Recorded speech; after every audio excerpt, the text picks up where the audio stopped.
What's going on, everyone? Scott here. Welcome back to the channel. So we are nearing the end of Joan's journey to find love on this season of the Golden Bachelorette.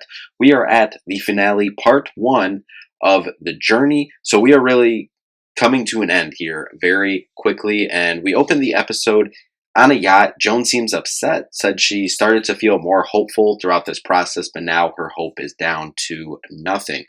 Before we do jump in to the full episode, though, if you could just hit that like and subscribe button down there for more Golden Bachelorette content. Obviously coming down to the end of the season, so make sure you are subscribed so you don't miss a video as we close out these last couple weeks of the season. So we jump back to the beginning. They are leaving LA to go to Tahiti for overnights. They're sailing on a ship. It looks like Joan might be staying on the ship. I don't know if the guys are staying on there as well. Pascal, Chuck, and Guy are the 3 remaining men. Nancy from the Golden Bachelor shows up to talk with Joan, offer some support. Joan feels that she could possibly catch up to Guy in terms of his feelings this week. Pascal, as she says, is probably the most guarded at this point, and Chuck makes her feel safe and thinks he's maybe too good to be true. Nancy tells her to put her first and you'll make the right decision. Lonely isn't a place you stay, it's a place you walk through. I thought that was an incredible quote by Nancy there, given to Joan at this time, especially if she's been kind of struggling a little bit here, it seems like the last couple episodes, last couple weeks. So I think seeing a friendly face there and a friend there just to talk her through everything, what she's feeling, I think was huge for her there. But Guy gets the first date of the week. Looks like they're going on a catamaran date. Guy says he didn't think he could feel this way again, but it feels so good. I like that Guy said he isn't hanging on or focused on his career now. You know, he's ready to enjoy life now and, you know, opens up them to kind of figure out living arrangements. That's so important. You know, we kind of saw that, you know, last season with Gary and Teresa at the Golden Bachelor, you know, especially at, you know, with the Golden Bachelor, Bachelorettes, you know, when you have not only your own kids, you know, but you have grandkids involved stuff. So, you know, location and where you're going to live is, you know, kind of so important. Obviously, they don't live in the same place. So the fact that he's, you know, not tied to a career or anything, I think just also helps, you know, open that up for them. Then we see Jesse and Chuck talking. Chuck says he's nervous.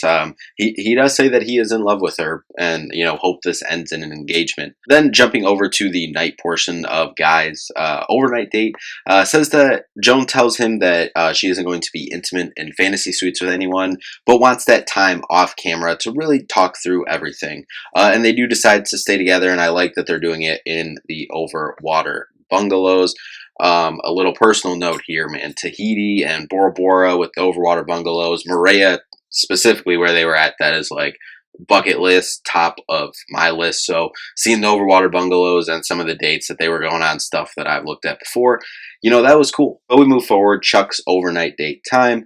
They're going on an ATV through the woods, and he is zooming through that thing, and they are both having the time of their lives. Chuck likes to have fun, and they both think that they could have fun in the future. They pull off for a little picnic with some champagne, you know, with a nice view. At the night portion, Joan talks about, you know, taking a leap of faith and letting things figure themselves out.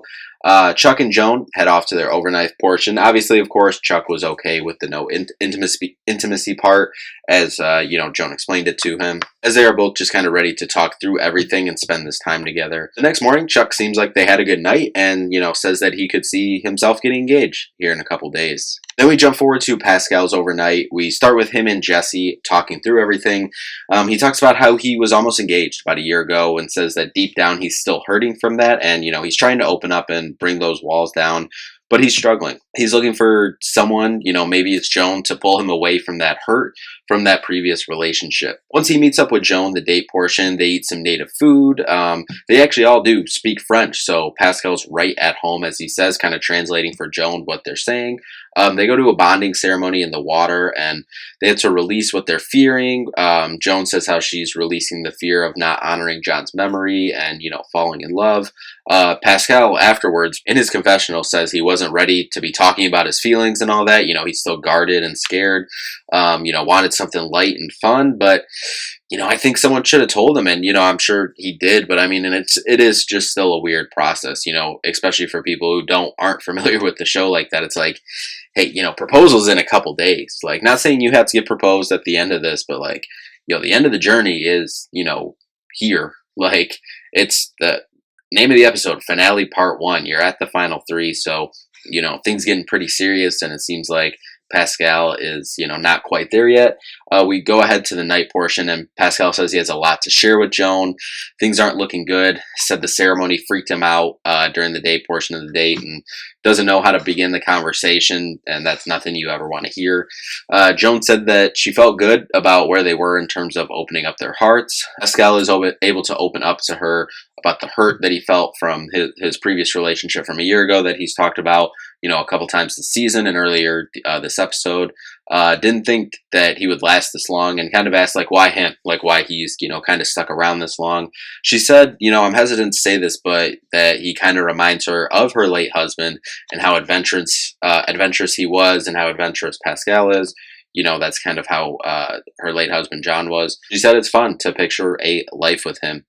He said he got scared today because he's having a very difficult time letting go and doesn't want to hurt her, but just doesn't think that he can get to the place she wants him to be. She said, can you not get there? Like, basically saying, can you not get there in this time frame, or will you never get there? Because she's like, those are two, different things. I think kind of, really opening the door to, like, if you don't think that you can get there, like, now within this last week here, but you think you could, then it's like, okay, that's a possibility. Like, maybe we can just leave together. We've seen that before. Or it's like, you don't think you're ever going to be there, then it's like, all right, like, that's just the end of it then, unfortunately. He says that he's just not in love, and it's just not there, and that they just don't have that spark. As he says, one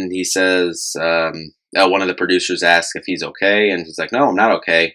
He's kind of, walking Joan out as they're kind of talking, and he, tells the camera person to, get away from it. And obviously you feel terrible for Joan here. I mean, really, you feel terrible for both of them.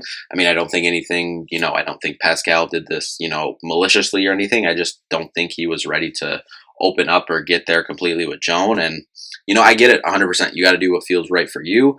But, as I kind of mentioned, it doesn't make it easier for Joan or Pascal self. And, I feel bad that Joan is now, possibly, as we kind of seen her talking about a little bit here, questioning, if this can work, if she, could possibly end up alone. I hate that she said that, she said she feels unlovable.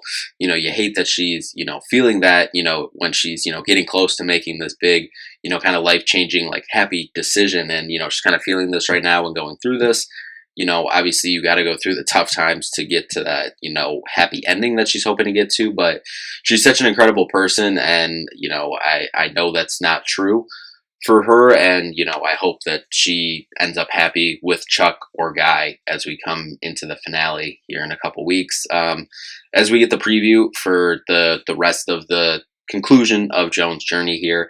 I'm glad that Sissy Nancy is still there to kind of help her out and talk her through things, be there for support. Looks like the next week is going to be the Men Tell All, so I'm guessing the next week, Men Tell All, and then the week after that, I'm assuming, will be that finale part 2 and the conclusion to Joan's journey. So we're coming up, the final 2 episodes, it seems like, of the season. So, we'll be back to recap those.